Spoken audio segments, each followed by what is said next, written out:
Coming up on this week's Fever Film Room, we bring on the longtime media relations director of the Fever, Kevin Messenger, to give his take on a season in transition. And what has the culture adjustment in the locker room been like? Messenger gives you an inside look. And we'll discuss what the opportunity to bring in a top draft pick could mean to a team that hasn't drafted high in over a decade. All that and more is coming up right now. Hello and welcome into the Fever Film Room. Pat Boylan alongside longtime Fever Media Relations Director Kevin Messenger. You see a lot of his work. You don't always get to see the face behind all of it, so we appreciate you joining us. We wanted to go a little bit into a state of the team kind of address with this season. It's, of course, been a year in transition, and it seems like an area that has had so much consistency in regard to the Tamika Catchings era and the coaching scenario. A lot of that changed going into this year. You know, a lot of it changed, and the culture is certainly an aspect, a factor in this year's decline. But I would point to a couple of things, not so much just the fact that it's a new coach. Mm-hmm. Look, Pokey Chapman might be different than a Stephanie White or a Lynn Dunn, but that doesn't mean anything other than the fact that she might have a different style. Right. Okay. The coaching change, I think, is not as significant as the culture change within the locker room. And the absence of Tamika Catchings on paper is maybe minimal when you consider that Candace Dupree has offset that, playing the same position with a lot similar numbers. But there's a degree of accountability inside the locker room. And, you know, you and I have talked about it. There's nobody that demands accountability inside the locker room more than Tamika did. Mm-hmm. And there were a lot of times when the players played more to please and impress Tamika than even they may have for a Stephanie White or a Lynn Dunn. So minus that, I think that is a greater culture change than just the coaching change. I don't think that the coaching change is as significant. And another transitional period, if you will, has been Pokey Chapman comes in and has to deal with a pretty significant rash of injuries. The Fever stayed fairly healthy through June, and then all of a sudden Shanice Johnson goes down. More recently, Tiffany Mitchell and Breon January. And each team deals with injuries each year, and when you talk to coaches, they typically don't like to bring that up because they can't really control it.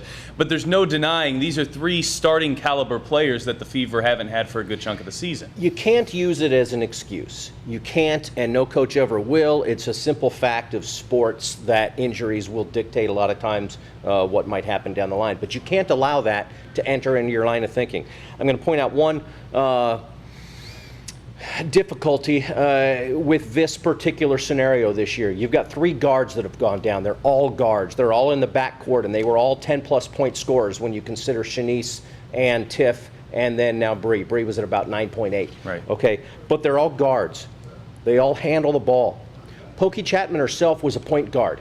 Pokey has taken great pride in coaching and in guiding guards. You look at Courtney Vandersloot at Chicago, for instance. She was a Chapman protege and has had really a great career, including this year without Pokey. But Pokey really kind of led that resurgence, and as she coaches guards so heavily, the absence of those three really hurts. You look at the roster, the makeup of the roster, and over the past handful of seasons, even most recently 2015, they come a win away from winning a championship. A lot of experience. Breon January, Marissa Coleman down the line. A lot of experience on this roster. When you look at the makeup, I guess, of the roster the Fever are looking at right now, what stands out? We're not the oldest team in the league.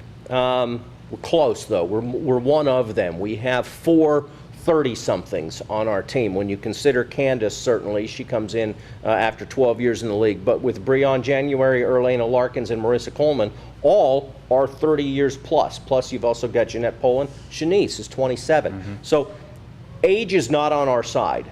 Some of those players have had great careers. There will be some critics out there that will say that we've overachieved. Take a look at all of our playoff teams over the last several years. We got into the playoffs last year at 17 and 17. A couple years ago, we made it all the way to the finals in 15, and we were roughly a 500 team then, too. So we've been a team that has taken advantage of opportunities. We've excelled in the moment. But you might also ask the question, have we overachieved? And so that's a great testament to those players, those veterans with that experience. But you look at them now, and they're just older. And that's not a bad thing, but Yeah, our roster construction is a little bit on the older side, and the other thing I would add to that too is just the evolution of the game. Yeah. The game has changed. It's gotten bigger, it's gotten faster, it's gotten stronger, and as the young players come in now are really athletic, we're just not as athletic from 1 to 12 as a lot of our opponents. I wanted to hit on that topic a little bit deeper. The evolution of the game as you've watched it. You've been here for most of the Fever's history. All of a sudden, you look at almost every single team. Jonquel Jones is probably the best recent example. There's a player like her, a real strong physical center who's all of a sudden taking 18, 20-foot jump shots, three-pointers, and it seems like each one of these teams that have been, dropping down and drafting high, which isn't something the Fever have done. Obviously a positive that they haven't been drafting high over the last 12 years. But all of a sudden you look at the makeup of the league and there's been quite an evolution. We don't owe any apologies for not having a lottery pick for the last 13 years, Yeah. but it has been since 2005. So as all of those bigger, faster, stronger, athletic, and a lot of them post players have come into the league, you mentioned Jonquel Jones, Isabel Harrison's another one, Amani Boyette, you can go on and on. We don't have one. We haven't had the benefit of that. The last athletic post player, and I mean tall athletic post player that we've had, was Tammy Sutton-Brown. But when Tina Charles and Sylvia Fowles were the exception in our league a few years ago, now they're the norm. Yeah. And because we haven't had a top pick in for so long, we now are the exception. We don't have one of those players, and I think that is an evidence of that evolution of the game, and we don't have one. You imagine the difficulty on a Kelly Krauskopf. You're never picking in the top half of the draft. That's where, especially in the WNBA, the top grouping of players come from. So this season, with the Fever currently standing at 9-22, they know they're out of playoff contention, which means they are going to get a high draft pick of some sort. We're pretty far away from the actual draft, but the opportunity then here to potentially drop down for a year, grab a top-level players, fairly enticing side product. It's got to be enticing. It obviously gives us an awful lot of things to talk about in the off season. There's bound to be some player movement, whether with current players, whether with college prospects. You know that there's going to be some type of movement. I have to back up one step, and I think that we need to give credit to Kelly Krauskopf for what she's done with this franchise.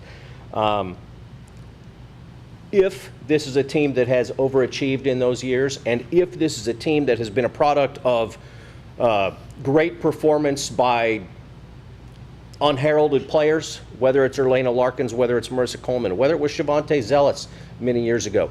We had an awful lot of players that led us to 3 different finals appearances, and nobody expected us to get there very many times.